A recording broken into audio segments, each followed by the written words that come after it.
Look at California today. In every metric from useful land area to GDP to population, California outstrips every US state west of the Mississippi. Well, almost every state.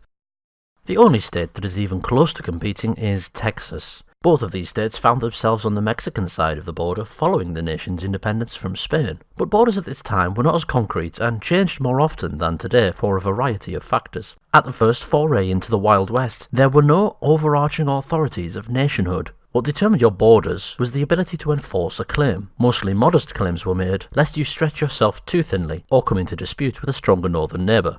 Compared to the threat of force that could have come from the Spanish Empire, a newly independent Mexico could barely control its northern reaches. And a certain group of American settlers in Coahuila y Texas weren't happy about their lack of political power and flagrantly disobeyed the brand new illegality of slavery, which provided an income for the most powerful landowners. Mexico could not control Texas. Mexico had real rebel problems. Through one such civil conflict and supported by Washington, Texas was born as an independent republic for a decade. Not in Mexican eyes, but in the eyes of France, Great Britain and the United States. Even Texas itself claimed territory far beyond its real control, as far northwest as modern-day Wyoming. Then crippling debt came along, and Texas had no choice but to beg the US for annexation. They made concessions of powers and territory, but as an independent nation with relations to the other two powers of the day, France and Great Britain, it had bargaining power to leverage some unique provisions, including maintaining its size. Texas had asked for annexation before and failed, but times had changed and a certain annexing mood was in the air.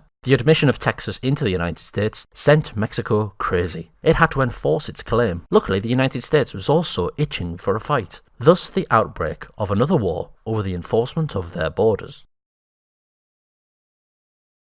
Separated by mountains and desert from the political core in upland Central America, Alta California was another area barely controlled by the central government of Mexico, and it was seen as potential easy pickings by the other empires that hadn't collapsed like the Spanish. But before they could do anything about it, the USA's conflict with Mexico over Texas was spilling across the continent. The 1840s were a boom time in industry worldwide, and Northern California was one vital part of it. Americans left the states and travelled westward into Mexico in search of fortune, but ended up being denied property rights and threatened with deportation, discriminated against as immigrants from a nation with whom Mexico was at war. Meanwhile, the US Army was around and about, surveying the sparsely populated areas of Alta California. Some of those settlers rose up against the supposedly tyrannical territorial government, taking control of a small area and raising the Republican flag. The USA claimed that rebellion when it started succeeding with absolutely no help from the Army. They used it in the ongoing war to further their national obsession of westward expansion. Without US military support, the California Rebellion would likely have been put down, considering there were only 800 American settlers compared with 30,000 in Texas. But what we do know is that an independent Republic of California did not even control close to all of its claimed territory and lasted less than a month before Big Daddy USA swallowed it whole.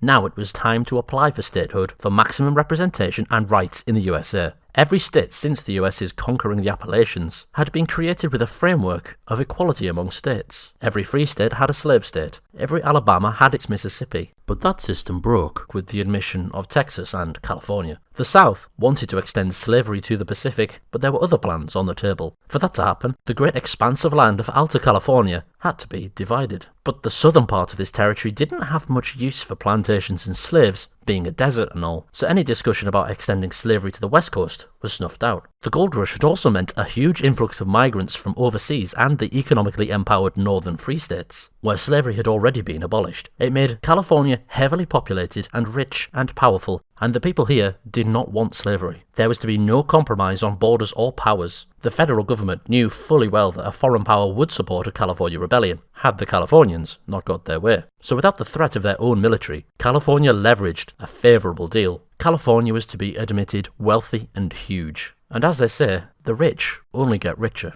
The US government has since, instead of always capitalising on the fragility of its southern neighbour to take territory, on and off allied with Mexico to put down civil conflict, or to support civil conflict, or to use Mexican civil conflict as a tool in domestic politics. But more about that one day soon. As mentioned in a previous video, the real core of the United States is in the Mississippi Basin. The addition of California is just a bonus, and very much so for California itself. There is no better word for the relationship between the state and the rest of the country than symbiosis. For everything California has boasted, in resources and land, and industry and trade, it has always lacked several things necessary for a modern, healthy, independent nation. The state has some of the most productive cash crops in the country, but it's heavily dependent on the provisions of water, a long-term problem. Industrial technology has allowed this tower of cars to escalate. 40 million people and the enormous agriculture around them could not have lived on the brink of a desert and drought until modern times. Texas shares this. That technology, plus the other largest industries of California, also need access to the vast human resources of the United States. As one of the biggest acceptors of migrants and the biggest, most financially powerful universities in the world, the brainpower contained in the US's industrial centers is stunning. Without access to its internal and international skilled migrants, California would have no Hollywood, no Silicon Valley, and no brainpower to run its myriad world-leading industries. Texas also shares this. American energy policy has changed quite a bit in the last decade. Coal has fallen vastly out of favour, and the US has increasingly turned to renewables and a new source of hydrocarbons that couldn't have been explored until the invention of a certain frackish technology, shale oil. Fortunately, the biggest shale fields sit right over or a short pipeline away from huge population centres. Financially, it's competing well with imports and traditional wells. This would help the US detangle its energy demands from the rest of the world, should it decide to rein in its meddling. California would not see those benefits. Its own offerings are relatively paltry, considering the demands. The nearest decent oil wells are thousands of miles away, and pipelines are thin on the ground. Imports could come from Texas, the Dakotas, Alberta, or Alaska, but that's expensive and vulnerable. Currently, the largest source of petrocarbon imports to California is the Persian Gulf, and you might see where problems would arise with that. Whereas Texas has a completely different relationship with energy. It has its own power grid to stay out of the reach of federal authorities who regulate the interstate energy market. That soaring new potential source of hydrocarbons, shale oil, comes with its own risks, but I get the impression from Texans they don't mind a little bit of risk. Located close to market, Texan oil is cheap and easy to provide and even to sell to other countries, because on the Gulf of Mexico, some of the world's biggest and best oil refineries and export nodes exist. Even with Venezuela across the Caribbean dumping oil for pennies onto the market, Texas holds its own. It's a world leader in a world-influencing industry. And so is California through knowledge and tech. But it's entirely out of the state's hands, and it's not tied directly and immutably to its geography like the energy of Texas. As an accelerating but only emerging industry, we're only now sensing the influence of the internet, social media, AI, VR, DNS, LAX, OBB, PDC, RESPECT, and Amazon Prime Video. We don't know if that will have the same echoing through the ages impact as the age-old global scramble for energy resources. So although there are many things to admire about California and to be intimidated or impressed by, California is in a fantastic situation retaining its relationship with the rest of the states. I would recommend California not going its own way anytime soon. As for Texas, they are increasingly offering more in tried and trusted markets and systems. I would recommend the US not allowing Texas to go its own way anytime soon.